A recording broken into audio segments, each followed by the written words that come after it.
Началото е 14 април 1965 г., когато с решение на Министерски съвет се дава старт на строителството на голям индустриален център Свилоза, разположен на брега на река Дунав, близо до град Свищов.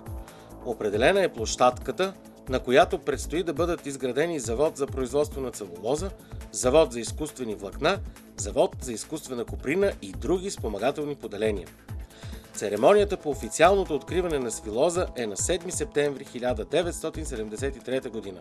Лентата прерязва председателят на Държавния съвет на Народна република България Тодор Живков. Така новото летоброене за региона започва и повече от 5000 души от града, околността и България намират своето призвание и припитание тук. Един от тях е... Казвам се Величко Кунев, инженер-химик съм. Постъпих на работа 69-та година април месец, като подготовка кадри. В началото всички, които постъпаха, бяха така назначени, защото тогава се строеше комбината.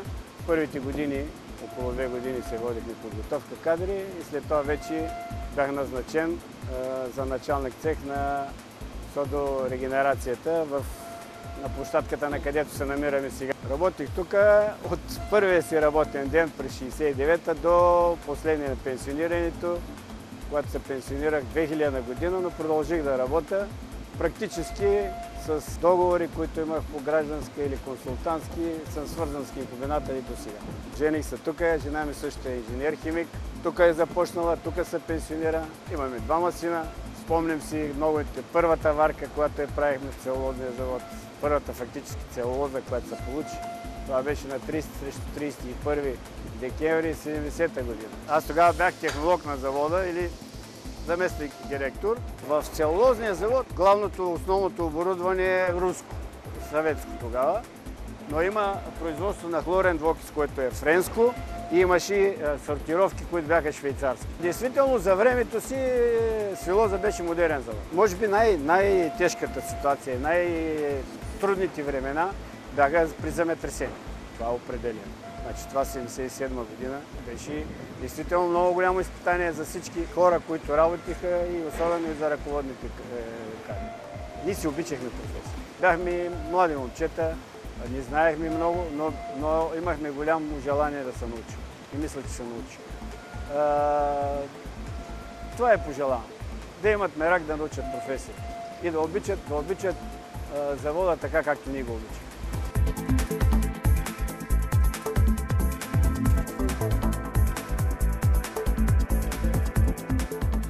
И от тогава до сега 48 години, в които комбината запазва своята марка на качество, като завоюва и нови търговски територии. Вследствие на последователна корпоративна политика, Свилоза АД достига до най-високите международни стандарти, което пък я превръща в водеща компания за производство на избелена сулфатна целулоза, не само на Балканите, но и в цяла Европа. За производството на избелена сулфатна целулоза се използва микс от следните видове дървесина – бук, дъб, акация и топола. Доставените на площадката дървени трупи се подлагат на следната обработка: обелване на кората, насичане на трупите за получаване на трески, сортиране и транспортиране. Те се подават за изваряване в специално конструирани за целта варилни котли. След запълването на котлите, треските се заливат с варилна луга и варенето започва. Процесът на варене продължава 4 часа, като целта е да се разруши структурата на дървесината, докато лигнина, хемицелулозите и други високомолекулни съединения преминат в разтвор, а целулозните влакна останат в твърдо състояние. Получената целулозна маса съдържа в себе си както механични примеси, постъпили чрез варилния разтвор или готовите трески, така и несварени дървесни остатъци, наречени непровар.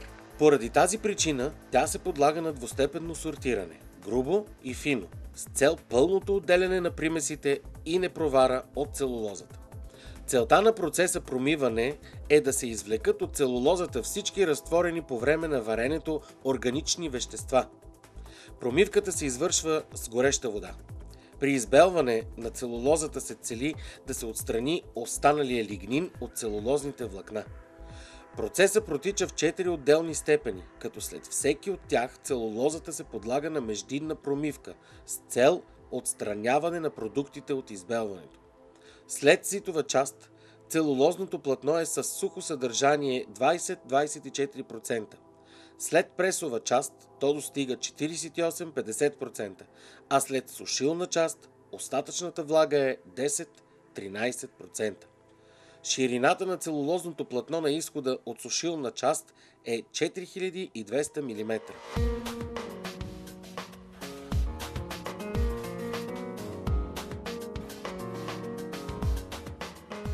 След сушилна част платното се нарязва надлъжно и напречно на листа с размери 600 на 850 мм. Следва процес на пресоване, опаковане и окончателно оформяне на връзки от по 4 бали с общо тегло на пакета 1080 кг.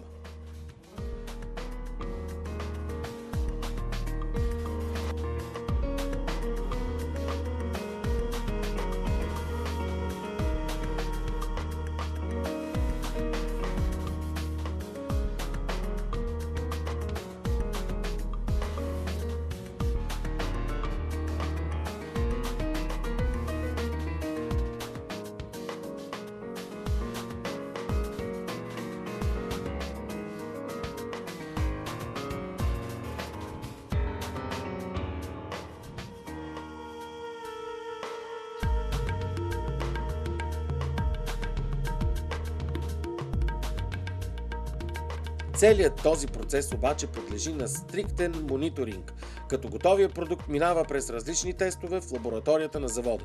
Да чуем какви са те. Намираме се в лаборатория за окачествяване на готовата продукция. В тази лаборатория, както видяхте, първо вземаме пробите. Пробите се вземат на всеки час. Изрязват се от тях еталони, които се носят в лабораторията. От тези проби се правят няколко анализа. Анализа, който видяхте за търговска влага, определя количеството влага в целулозата и по тази влага ние се продава целулозата. Друг анализ, това е анализа белота. Той се прави, за да се окачестви също целулозата по марка. Дали ще е марка ИСО, марка 50, има различни видове марки. Анализа дължина на скъсване, който също видяхте, е един от основните анализи. Освен това се правят и pH, и замърсеност на пробата.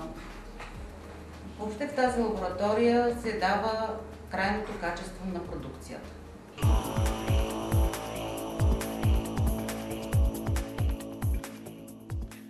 Приемствеността и грижата за човешките ресурси тук е част от фирмената култура, налагана от мениджмънта на компанията. Отскоро работи в завода и... Казвам се Ивайло Милов Колев, инженер KPI във фирмата Сполуцел. Завърших Русенския университет Ангел Кънчев със специалност автоматика. Мотивите ми за подаване на документи в фирма Сполоза са големия опит на предприятието в производството. Смятам, че това може да ми помогне и да ме мотивира в израстването ми и най-вече обновената работна база. Аз смятам, че предприятието е много добре оборудвано с модерна технология. Няма нищо общо с това, което е било преди 30-40 години. Сега всичко е автоматизирано. Фирма Сполуцел е една от най-големите предприятия в Централна Северна България и смятам, че това е бъдещето за мен в реализацията ми като инженер. Както вече разбрахме, годините тук не са пречка за устойчивия растеж.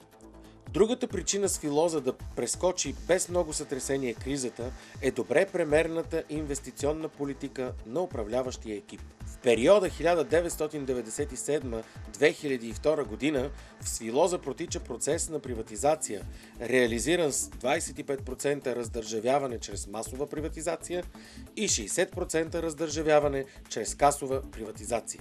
През 2002 година е продаден и остатъчният държавен дял от 15%. Свилоза АД е трансформирана в акционерно дружество с мажоритарен собственик Арус АД. През всичките години, откакто Свилоза е приватизирана, инвестициите тук са в посока по-висока конкурентоспособност и екологизация на самото производство. След приватизацията се извършва цялостен одит и преструктуриране на производствата, осъществявани на площадката на Свилоза. До края на 2007 година в дъщерното дружество Свилоцел ЕАД приключва мащабен инвестиционен проект на стойност 60 милиона евро, съфинансиран от Европейската банка за възстановяване и развитие, Nordic Investment Bank, а така също и с собствени и набрани от борсата средства. Инвестиционната програма е изпълнена по следните проекти: реконструкция на содорегенерационния котел, реконструкция на суровинно-подготвителен цех, реконструкция на цех за производство на целулоза, втора машина за сушене в линията за обезводняване и сушене на целулоза, реконструкция на цеха за каустизация и регенерация на вар, увеличаване капацитета на инсталация за хлорен диоксид, инсталация за унищожаване на лошо миришещи газове, инсталиране на парна турбина, изграждане на нова пречиствателна станция за отпадни води. Клиентската база се разширява непрекъснато, като към момента компанията доставя своя продукт до 70 крайни потребители на широколистна целулоза в Европа, Близкия и Далечен изток. Около 70% от тях са производители на тишо хартии, а останалите около 30% са производители на хартии за писане и печат, както и на картон и картонени опаковки. 100% от произвежданата продукция е предназначена за пазара. През 2003 година дружеството се включва в най-мащабната доброволна световна инициатива на предприятията от химическия отрасъл Responsible Care – отговорност и грижа за непрекъснато подобряване на здравословните и безопасни условия на труд и околната среда. Възприемането и прилагането на социалните и екологични норми са гарант за устойчиво развитие на дружеството и успешното разширяване на пазарните позиции. Като цяло Свилоза АД е предприятие, осъзнаващо своята отговорност за опазване живота и здравето на хората и околната среда. На това мнение е и директора на Свилоза Михаил Колчев. Кризата ни завари неподготвени. Ние излизахме от една много голяма и много сложна по мащабите си реконструкция на завода. Приоритетите бяха няколко. Първо, използвахме тези 10 месеца престой на завода, за да отстраним всички пропуски и неудачи, които бяха възникнали следствие реализацията на този инвестиционен проект. Пак казвам, той се оказа много мащабен, много тежък проект, както всеки един проект, който внедряваш в една стара линия ново оборудване. Това го направихме със собствени сили и с персонала, който разполагам. Това беше първото. Вторият приоритет беше насочен към персонала. Ние направихме всичко възможно да запазиме персонала с ясното съзнание, че след кризата този завод ще работи и трябва да произвежда, трябва да носи печалба. Персонала ни беше тук на лице. Така, третото много важно нещо е, че през тези 10 месеца успяхме да предоговориме всички договори за доставка на суровини, материали, резервни части, тъй като старите действащи договори бяха при условия и цени преди възникването на кризата. Мога да кажа, че благодарение на всички тези усилия, които се положиха от собствениците, от ръководството, от персонала на Свилоза, пуска беше успешен. Резултатите на завода през 2010 година, значи първата година след кризата, бяха впечатляващи. Значи, завода произведе 104 000 тона целулоза, което е най-високото постижение от пуска му до момента. Реализирахме 19,5 милиона печалба, което е най-голямата печалба, която е реализирана от пуска на предприятието до момента. Де-факто през 2010 година ние за първа година получихме плодовете от реализацията на този инвестиционен проект. Основните ни клиенти са страните, съседните на България страни, Турция, Гърция. Продаваме в Румъния, продаваме в страните от бивша Югославия. Продаваме и в Европа, значи голям клиент ни е Италия. Продаваме в Австрия, Унгария, Полша. Имаме доставки за страните от Близкият изток. Епизодично продаваме в Египет, стигнали сме и до Китай. Следваща крачка, която трябва да направи Свилоза, е да интегрира производството на целулоза с производство на хартия, картон или други продукти на база на целулоза. Ако не 100% капацитета си, то поне 50%, за да се затвори цикъла. И второто направление, което смятам, че е хубаво Свилоза да се развива, за да има бъдеще през следващите години, това е активно да работи за оползотворяване на отпадъците, за повишаване на енергийната ефективност.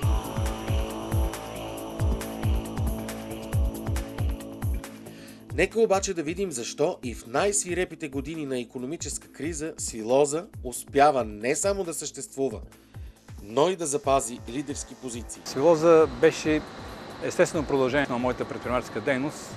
Свилоза тръгна да се приватизира. Имаше една опасност да бъде разделена на парчета, тъй като имаше двама кандидати, един швейцарски, който искаше да купи завода за коприна, и един немски, който искаше за една марка да вземе завода за целулоза. Тогава се включих аз в играта, заедно с колектива от работници. Успяхме да купим за $7 милиона с $43 милиона дългове. Това беше един от последните заводи в Европа, който избелваше с хлор.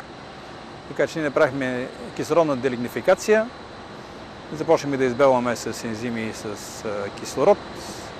И можем вече, благодарение на тези инвестиции, които направихме в екологията, вече всички пазари в Европа и в света се откриха за нас.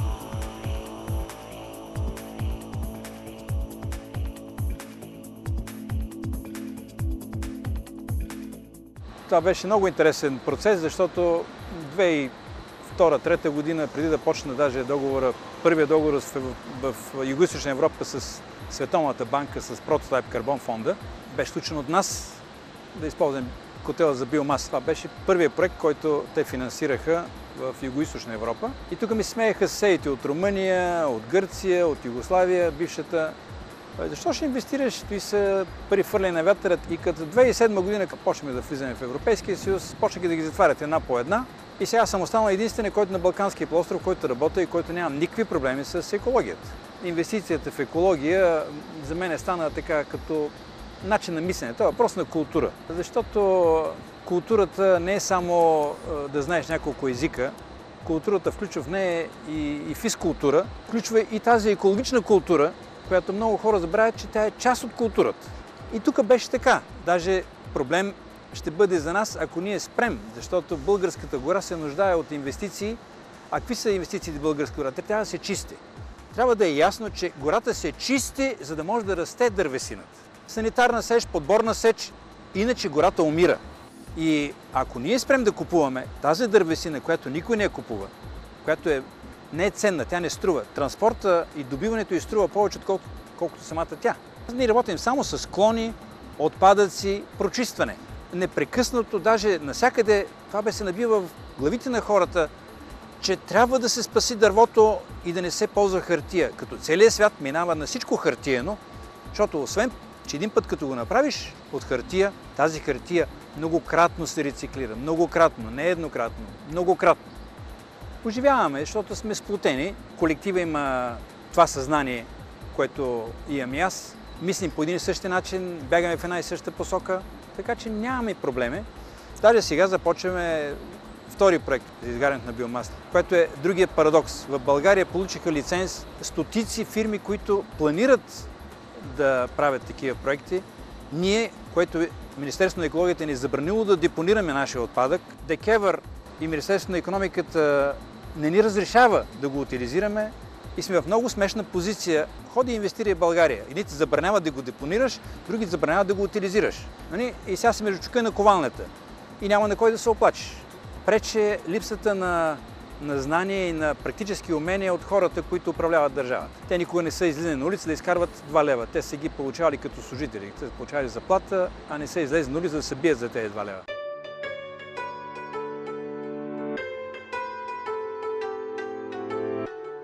Така е. Екологията тук е култура. И това се доказва от всички последващи действия на мениджмънта на компанията. Защото от възникването на човечеството природата е неразривна част от живота на хората. Човекът е живял в хармония с природата, извличайки единствено това, което му е било наистина необходимо, за да съществува, без да нарушава баланса в нея. В Свилоза се отнасят с грижа към природата, като на практика доказват, че бизнес и екология могат да бъдат хармонично допълващи се. В периода от 2000-та година насам в областта на екологията са инвестирани над 20 милиона евро. Повече от 50% от общите инвестиционни разходи на фирмата за 2011 година са свързани с екологични цели, а 79% от екологичните инвестиции са свързани с постигане на по-голяма енергийна и водна ефективност. За минимизиране на екологичното въздействие от целулозното производство са внедрени няколко от най-добрите налични технологии – двустепенна кислородна делигнификация и 4-степенно избелване, с което се преустановява употребата на елементарен хлор като избелващ агент. Преминаване от мокро към сухо корообелване на дървесината за редуциране количеството на използваната вода, монтиране на суперконцентратор за повишаване съдържанието на сухо вещество в черната луга, която се използва за основно гориво в содорегенерационния котел. Двустепенно очистване на димните газове от варова пещ и содорегенерационния котел. Улавяне и неутрализиране на лошо миришещите газове. Изгаряне на отпадъчните кори в самостоятелно енергийно съоръжение. Свилоза е позната като първата компания, реализирала успешно в Източна Европа проект по механизма съвместно изпълнение, съгласно протокола от Киото, 14 мегавата инсталация за изгаряне на биомаса и споразумение със Световната банка от 2003 година за продажба на намалени емисии на парникови газове. Проектът оказва положително влияние върху околната среда по отношение редуциране емисиите на парникови газове и чистотата на въздуха в района, а така също и за предотвратяване депонирането на отпадъчна биомаса в бъдеще. Компанията въвежда в експлоатация и 2 основни съоръжения – пречиствателна станция за отпадъчни води и турбина за зелена когенерация. Това става на 23 декември 2010 година. За модернизация и разширение на пречиствателната станция за отпадъчни води бяха насочени значителна част от средствата по инвестиционната програма на Свилоза.